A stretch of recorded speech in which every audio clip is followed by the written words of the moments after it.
Welcome to today's Daily Manna of Tuesday, the 7th of July 2026. Today's topic is saying a costly no. Our text is taken from 1 Samuel chapter 22 verse 11 to 23. Verse 11. Then the king sent to call Ahimelech the priest, the son of Ahitub, and all his father's house, the priests that were in Nob, and they came all of them to the king. And Saul said, Hear now, thou son of Ahitub. And he answered, Here I am, my lord. And Saul said unto him, Why have ye conspired against me, thou and the son of Jesse, in that thou hast given him bread and a sword, and hast inquired of God for him, that he should rise against me to lie in wait, as at this day? Then Ahimelech answered the king, and said, And who is so faithful among all thy servants as David, which is the king's son-in-law, and goeth at thy bidding, and is honourable in thine house? Did I then begin to inquire of God for him? Be it far from me. Let not the king impute anything unto his servant, nor to all the house of my father, for thy servant knew nothing of all this, less or more.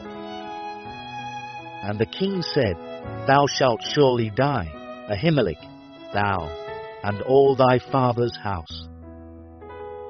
Verse 17. And the king said unto the footmen that stood about him, Turn, and slay the priests of the Lord, because their hand also is with David, and because they knew when he fled, and did not shew it to me.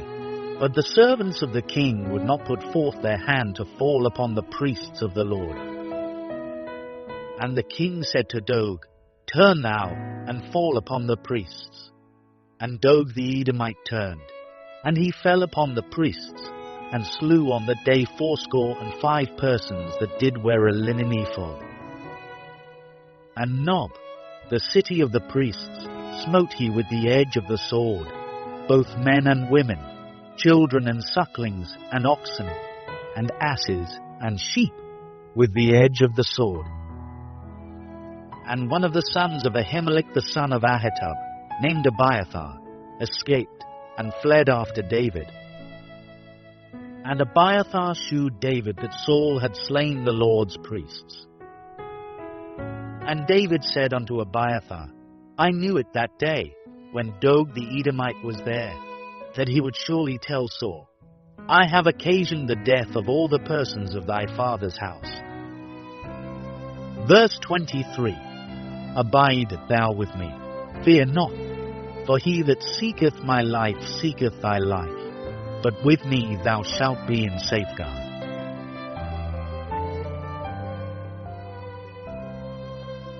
Key verse, 1 Samuel chapter 22 verse 17.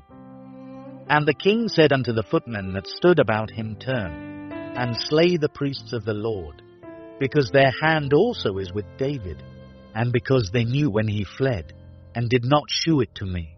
But the servants of the king would not put forth their hand to fall upon the priests of the Lord. History is replete with accounts of men and women who had to say no even when they knew it would cost them a great deal. German pastor and theologian Dietrich Bonhoeffer is one of such. Based on his faith and moral conviction, he dared to say no to Adolf Hitler's regime and the compromising German church. In the 1930s, 1940s, he openly opposed Nazi ideology and helped form the Confessing Church. He was eventually arrested and executed, but his stand remains a symbol of Christian courage. The footmen who worked with King Saul in his evil hunt for David's life dared to disobey the command of the king to kill Ahimelech, the priest of the Lord, for his supposed support for David. They could not bring themselves to partake in such injustice, cruelty, and ungodliness. Not many Bible readers have considered the bravery of these soldiers. To disobey a wicked King Saul was risky enough. But to disobey an outraged King Saul in such a circumstance amounted to a suicide bid. What became of them is not recorded, but these soldiers have earned a name among the greats. They would rather obey the voice of their conscience than obey an evil command. As for Saul, his malice against David made him lose his mind, and so blinded him that he suspected anyone who did not openly support his misguided mission. Neither Ahimelech's plea of innocence nor his servants' caution could restrain him from his murderous resolve. It took a sycophantic and malicious dog, an Edomite overseer of Saul's flocks, to carry out Saul's execution of not only Ahimelech and 84 other priests, but also a whole town of Nob. As Christians living in a world full of contradictions and moral depravity, we often run into circumstances that demand we take a stand for the Lord. Here, many succumb to the popular options that hold little or no suffering and ridicule. But they become the real losers. Those who take their stand and dare to say no to a King Saul on conscientious grounds are the real heroes. Their wages are paid in the currency of time and eternity. Will you dare for the Lord?